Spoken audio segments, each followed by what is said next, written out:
Barça is shaking up the transfer market, and the last few hours have been pure madness inside the offices of Spotify Camp Nou.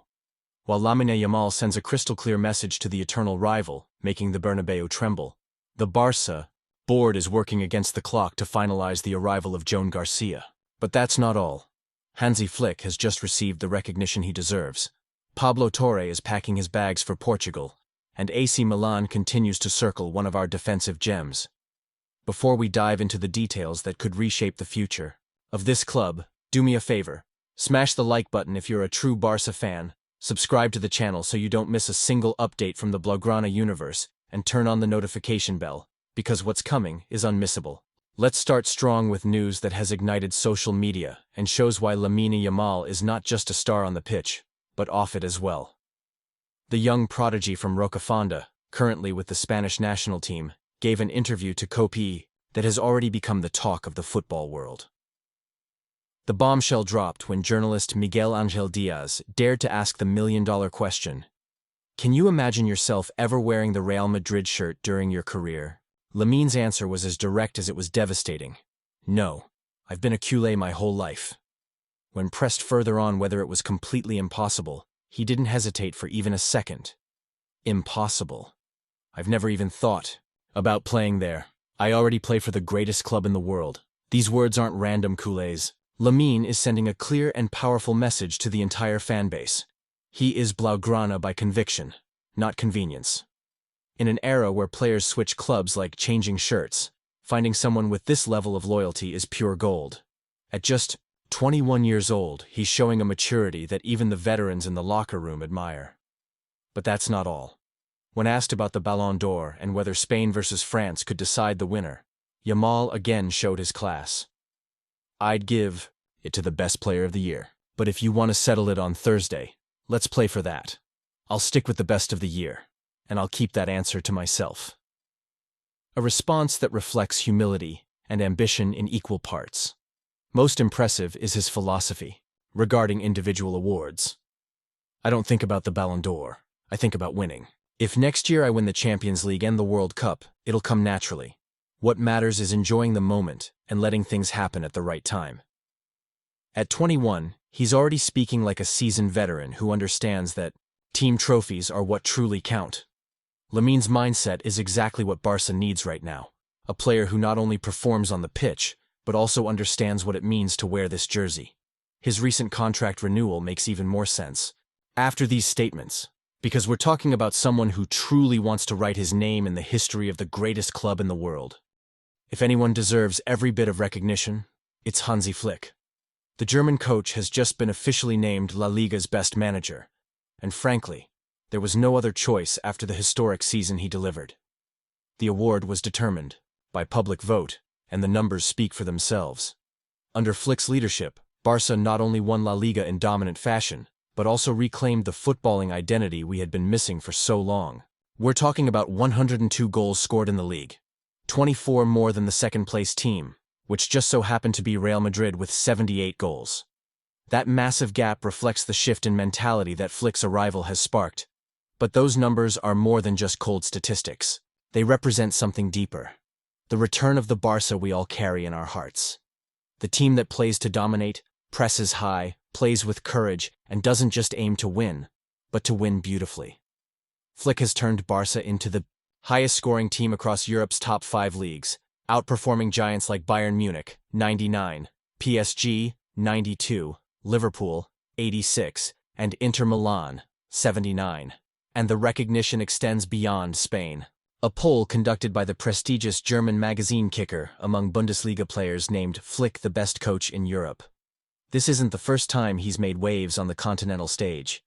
Back in 2020, during his time at Bayern, he was named Bundesliga Manager of the Year, German Manager of the Year, and UEFA's best coach in Europe. Throughout this season, Flick has won La Liga's Coach of the Month award 3 times: August, October, and February. 3 crucial months that defined a campaign that will forever be remembered in club history. His ability to manage the locker room, his tactical vision, and his skill in developing young talent have all been key in this resurgence. The decision to renew his contract in late May was no coincidence. The board knows they have something special, a coach capable of leading not only a football project, but a cultural movement. In under a year, Flick has transformed the team, rekindled the fans' hope, and launched a new era of dreams and ambition. Flick has proven that Barca football was never dead. It just needed someone who knew how to awaken it. His philosophy, his understanding of the game, and his ability to connect with players have been essential to this transformation. And now, with this official recognition, Flick has even more reason to keep building something extraordinary at Spotify Camp Nou. Barca's goalkeeping situation is about to undergo a revolution, and the spotlight is on one man, Joan García. The 24-year-old Espanyol goalkeeper is practically a done deal, and it looks like the operation, weeks in the making, will be made official in the coming hours. Sources close to the negotiations confirm that Barcelona has already reached a full agreement with the player and his representatives. The proposed contract is for 5 seasons, demonstrating the club's long-term confidence in a goalkeeper who has proven himself in Spain's top flight. Joan García's selection wasn't a last-minute decision. Barca's technical staff has been scouting him since the beginning of the season, and they've identified 2 key qualities: his growing experience and immense potential. On top of that, he represents an excellent market opportunity, given his $25 million release clause, a very reasonable figure in today's market. Last Friday marked a decisive moment in the deal. Barca representatives met with Joan García and his family to present the sporting project and outline the financial proposal. From that moment, the scales tipped firmly toward the Blaugrana side, despite interest from Premier League clubs like Newcastle. What ultimately convinced García was the guarantee of his role. He will be the undisputed starting goalkeeper for Barca, something other clubs couldn't offer with such certainty. That vote of confidence played a crucial role in his final decision. The puzzle of Barcelona's goalkeeping situation is almost complete. The club's plan is to bring in Joan García as the first-choice goalkeeper and Wojciech Szczęsny as the backup, creating healthy competition that benefits the team. This setup will require some significant changes. Marc-André ter Stegen, under contract until 2028, will need to look for a new club if he wants to earn regular minutes ahead of the next World Cup, which will be hosted in the United States, Mexico, and Canada. Meanwhile, Iñaki Peña, who has 1 year left on his contract, is also on his way out, and is already negotiating an amicable exit with the club. At Espanyol, there's already a sense of resignation. Just a few weeks ago, Joan García was being tipped as a guaranteed reinforcement for the Premier League. Now they've come to terms with the fact that the Blaugrana shirt will be his next destination. The deal benefits everyone. The player fulfills his dream of playing for Barca, the Catalan club strengthens a key position, and Espanyol receives a substantial fee for a goalkeeper who came through their academy. The expectation is that, as soon as Joan García gives his final approval, Barcelona will deposit the amount of his release clause at La Liga's headquarters to make the transfer official. All signs point to official news emerging within the next few hours about a move that could define Barca's goalkeeping future for years to come. Barcelona's transfer window is heating up, and the coming weeks promise to be decisive in shaping the squad for next season. While Joan García's arrival is being finalized, several other key names are in motion, changes that could significantly impact the team's structure. One of the most notable cases is Pablo Torre. The 21-year-old attacking midfielder, signed in 2022 from Racing de Santander for $6 million, hasn't managed to establish himself in the first team. All indications suggest he will seek playing time away from the Spotify Camp Nou. Porto appears to be the most likely destination for the talented youngster, who needs consistent minutes and confidence to unlock his full potential. Torre's situation is a reflection of a hard truth in modern football. Talent alone isn't enough if it's not accompanied by real opportunities. This past season, he ranked only 22nd in minutes played, evidence of the challenge of carving out a role in such a competitive squad. His loan move to Porto would reportedly include a purchase option and a possible buyback clause, a strategy that allows Barca to retain control over his future. Meanwhile, Ronald Araujo has become AC Milan's top target. The Rossoneri's new head coach, Massimiliano Allegri, has reportedly requested the Uruguayan defender specifically to lead the Italian club's new project. Milan is studying a contract clause that could work in their favor. Araujo's release clause is set at $65 million, but only for the first 15 days of July. After that, it jumps to $80 million. However, the player's intentions seem clear.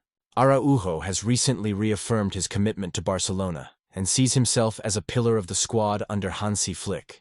His leadership both on and off the pitch makes him an untouchable piece for the German coach, and the board has no intention of negotiating his departure. Barca's plan for the upcoming transfer market is ambitious yet calculated. Sporting director Deco has revealed that the club aims to bring in 3 or 4 specific reinforcements, with the goal of raising the squad's level without compromising financial stability. We're not going to do anything crazy, but it's clear we need to bring in reinforcements to properly complete the group, he explained. The names of Marcus Rashford from Manchester United and Luis Diaz from Liverpool have been strongly linked to the club, although Deco has remained tight-lipped. They're world-class players, but they're under contract with their clubs. When we decide to act, we have names under analysis. This caution reflects the club's new philosophy, seeking smart opportunities in the market while preserving economic balance. Lamine Yamal's contract renewal has been especially celebrated by Deco, who considers him the most promising name in the squad. He's unique. Anyone who watches Lamine play falls in love with his game. He's special, believes in the project, and wanted to stay. We're taking care of him both on and off the pitch. The future looks bright for Barcelona. With a solid young core, a world-renowned coach, and a board that seems to have found the balance between sporting ambition and financial responsibility, the Blaugrana club is positioning itself to face future challenges with optimism and determination. And that brings us to the most important updates from the Barcelona universe in the past few hours. We've seen how Lamine Yamal reaffirms his eternal commitment to Barca, how Hansi Flick is receiving the recognition he deserves, and how the club's board is hard at work building a competitive and exciting team. The imminent arrival of Joan García promises to shake up the goalkeeping department, while the potential departure of Pablo Torre and rumors surrounding Araujo keep the transfer market buzzing with anticipation. One thing is certain: Barcelona remains a club that stirs emotions and never leaves anyone indifferent. Now it's time for me to ask you, what do you think about these decisions?